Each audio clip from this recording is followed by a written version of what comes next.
Recently एक बड़ी geopolitical development हुई है जिसके बारे में आपको पता होना चाहिए। ट्रम्प जो कि बार बार ये कहा करते थे कि मैं नाटो से यूएसए को पुल आउट कर लूंगा, एक बार को उन्होंने नाटो के सभी 32 कंट्रीज को एग्री कर लिया है कि वो अपनी जीडीपी का 5% डिफेंस पर खर्च करेंगी।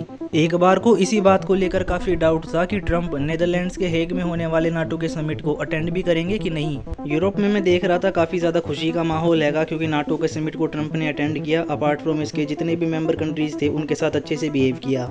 ऐसा मैं इसलिए कह रहा हूँ ना क्योंकि ट्रम्प ने फर्स्ट टेन्योर में जिस तरीके से मीटिंग को अटेंड किया था, जो साइन लैंग्वेज जो बॉडी लैंग्वेज उन्होंने यूज करी थी वो कहीं से भी जस्टिफाई नहीं थी। नाटो की फॉर्मेशन साल 1949 में वॉशिंगटन डीसी में हुई थी। Belgium, Canada, Denmark, France, Iceland, Italy, Luxembourg, Netherland, Norway, Portugal, UK और in the end Uncle Sam इसके फाउंडिंग मेंबर्स थे। जब उस समय नाटो को फॉर्म किया था ना, तब उनका एक ही प्राइमरीली ऑब्जेक्टिव था कि सोवियत यूनियन का जो इन्फ्लुएंस हैगा वो यूरोप में फैलने से रोकना है। लेकिन तब से अब तक ना टाइम काफी चेंज हो गया है। ना तो सोवियत यूनियन हैगा अब और ना ही नाटो सिर्फ वेस्टर्न कंट्रीज का एक ग्रुप है।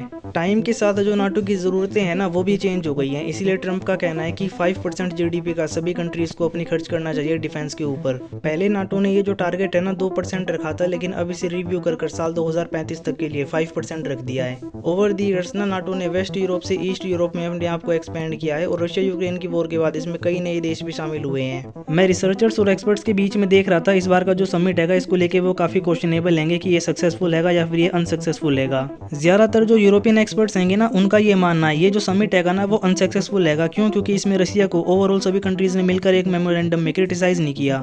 बाइडेन के टाइम पे ना यूएसए ने नाटो के सभी कंट्रीज के साथ मिलकर रशिया को क्रिटिसाइज किया था, लेकिन ट्रम्प की बात कुछ और है। ट्रम्प तो इतने अलग हैंगे कि एक बार को बिना यूक्रेन के रशिया से बात कर रहे हैं पीस डील को लेकर। लेकिन फिर भी इस समिट को ना मैं 2 वजहों से सक्सेसफुल मानता हूँ। पहली वजह तो ये है ट्रम्प का इसमें शामिल होना, क्योंकि ट्रम्प के ना आने के चांस ना काफी ज्यादा थे। एक तो जिस तरीके से ईरान के साथ टेंशन बढ़ गई थी वो सब अलग, और दूसरा ट्रम्प का खुद का रवैया।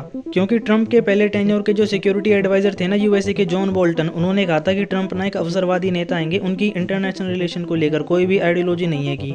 इसीलिए ऐसा मान के चला जा रहा था ना कि ट्रम्प अपने इस सेकंड टेन्योर में जो भी नाटो का समिट है या तो उसे स्किप करेंगे या फिर उसमें जाएंगे तो कुछ ऐसा कर देंगे जो कि अनप्रेडिक्टेबल होगा। देखो, एक बार को ट्रम्प ने क्रिप्टो करेंसी को प्रमोट किया वो बात अलग हैगी, लेकिन सबसे अच्छा तो यही रहा कि यूक्रेन के प्रेसिडेंट वोलोदिमीर ज़ेलेंस्की के साथ अच्छे से बिहेव किया। नाटो ने अपने इस समिट से रिलेटेड ना एक वीडियो सोशल मीडिया पर पब्लिश करी है। मैं चाहता हूँ कि एक बार आप ये वीडियो देखो। In a world full of threats, time matters. NATO members must finally contribute their fair share. This is not a moment to wait.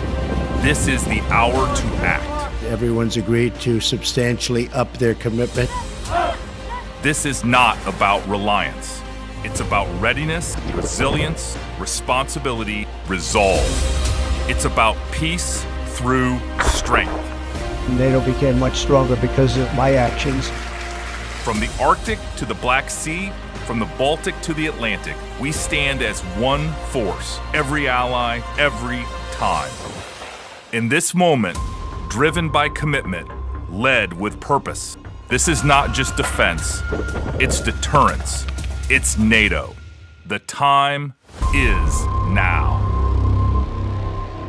Well to be honest, जिस तरीके से इस वीडियो को बनाया है काफ़ी फैसिनेटिंग है, बट हमें इस पे ध्यान नहीं देना। हमें ध्यान देना इस वीडियो में बताया क्या है, क्योंकि नाटो की ऑफिशियल साइट से इस वीडियो को पब्लिश किया गया है। सबसे बड़ी अचीवमेंट तो इस वीडियो में ये है ना कि सभी मेंबर कंट्रीज ने एग्री किया है कि वो 2% से ज़्यादा अपनी जीडीपी का डिफेंस के ऊपर खर्च करेंगे। हालांकि ये टारगेट 5% रखा है, लेकिन पहले का ही 2% अभी भी कई देश पूरा नहीं करते। और जब मैं ये लिस्ट देखता हूँ ना तो मुझे सच में बहुत ज़्यादा हैरानी होती है। इस लिस्ट में कुछ ऐसे भी देश हैंगे जो इतने बड़े हैंगे और पावरफुल हैंगे, लेकिन उसके बाद भी अपना फेयर कॉन्ट्रीब्यूशन नहीं करते। इसमें सबसे आगे कनाडा है और इटली है। स्पेन को तो खैर इस बार वेवर मिल गया है अपनी इकोनॉमिक कंडीशन की वजह से, लेकिन अगर आप यहाँ पे ध्यान दो तो 3.5% की गाइडलाइन क्यों लिखी हुई है? क्योंकि यही डिफेंस का जो टारगेट है ना वो रखा गया है 2035 तक के लिए। जो 1.5 हैगा ना 5% में से, वो अलग तरीके से खर्च किया जाएगा।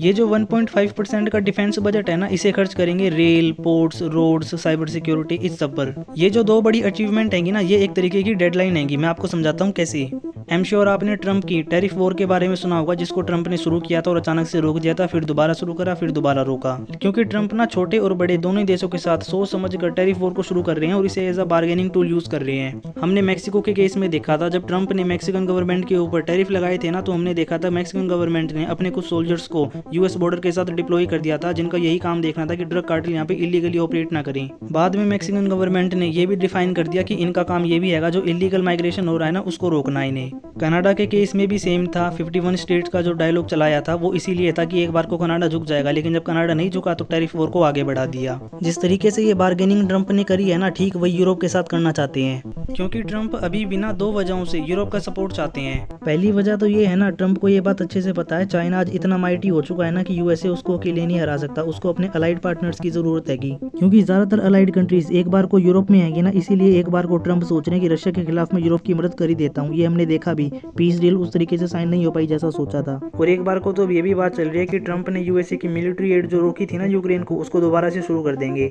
और इस सब के बदले में यूएस को क्या मिलेगा? देखिए, यूरोपियन कंट्रीज ना आज भी बहुत सारे जो आइलैंड्स है ना वो इंडो पैसिफिक में ओन करती हैं। जिस तरीके से अभी यूएस की प्रेजेंस हैगी ना इंडो पैसिफिक में, चाहे वो जापान हो या फिर इसके अलावा साउथ कोरिया, देखिए वहाँ पे जिस तरीके से प्रोटेस्ट होते हैं यूएस मिलिट्री के खिलाफ कई बार, तो यूएस ये बात अच्छे से जानता है। अगर कुछ नए बेसिस का एक्सेस मिल जाता है ना तो वो बहुत अच्छा रहेगा। इसके अलावा दूसरी वजह ट्रंप की खुद की सोच है। देखिए, ट्रंप ना अभी भी कम्युनिस्ट को, एक जो कम्युनिज्म वाली आइडियोलॉजी है उससे बहुत नफरत करते हैं, क्योंकि यूएसए के दोनों ही राइवल्स रशिया और चाइना इसी आइडियोलॉजी पर चलती है ना, और ये इतने ताकतवर रहेंगे कि फिलहाल के लिए यूएसए को हर्ट कर सकते हैं। इसीलिए ट्रंप एक बार को यूरोप का सपोर्ट चाहेंगे इन देशों को काउंटर करने के लिए।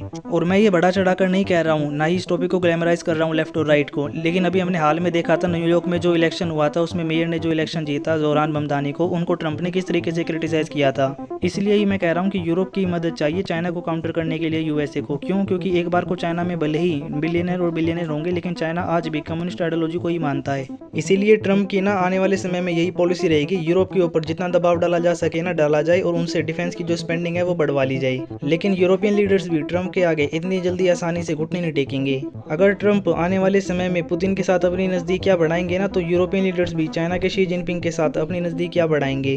नाटो ने जिस तरीके से अपनी मिलिट्री स्पेंडिंग को बढ़ाया है ना, आने वाले समय में पूरी दुनिया में मिलिट्रिज्म का राइज होगा। सिपरी की रिपोर्ट भी यही हाईलाइट करती है। जो भी है, आने वाले समय में इस रीजन की जो जियोपॉलिटिक्स है ना वो और भी इंटरेस्टिंग होने वाली है, क्योंकि ट्रंप ने यही कहकर इलेक्शन जीता था कि मैं आने वाले समय में यूएसए को जितनी भी वॉर चल रही है ना उनसे पुल आउट करवाऊंगा। लेकिन हो इसका उल्टा रहा है, ना तो मिडिल ईस्ट में कोई समाधान निकल के सामने आ रहा है, ना ही यूक्रेन में। इसके अलावा डिफेंस की जो स्पेंडिंग है कि वो भी बढ़ रही है। लेकिन फिर भी इंटरनली ट्रंप को उतना प्रेशर फेस नहीं करना पड़ेगा जितना यूरोपियन लीडर्स को फेस करना पड़ेगा, क्योंकि जितने भी यूरोपियन कंट्रीज 2% या फिर उससे कम खर्च कर रही है ना, उन्होंने इस तरीके का माइंडसेट बना रखा है ना कि पब्लिक सर्विस अवेलेबल करवा कर इलेक्शन जीतना है। और जब आने वाले समय में ये यूरोपियन देश अपने देश का डिफेंस बजट बढ़ाएंगे ना और पब्लिक सर्विस के ऊपर कम खर्च करेंगे, तो प्रोटेस्ट भी फेस करने पड़ेंगे। अब यूरोप अपनी पब्लिक को कैसे मनाएगा, डिफेंस स्पेंडिंग को कैसे बढ़ाएगा, आने वाले प्रोटेस्ट से कैसे डील करेगा, देखिए ये तो वक्त बताएगा। फिलहाल के लिए ये है इस वीडियो का end. See you in next one, till then have fun.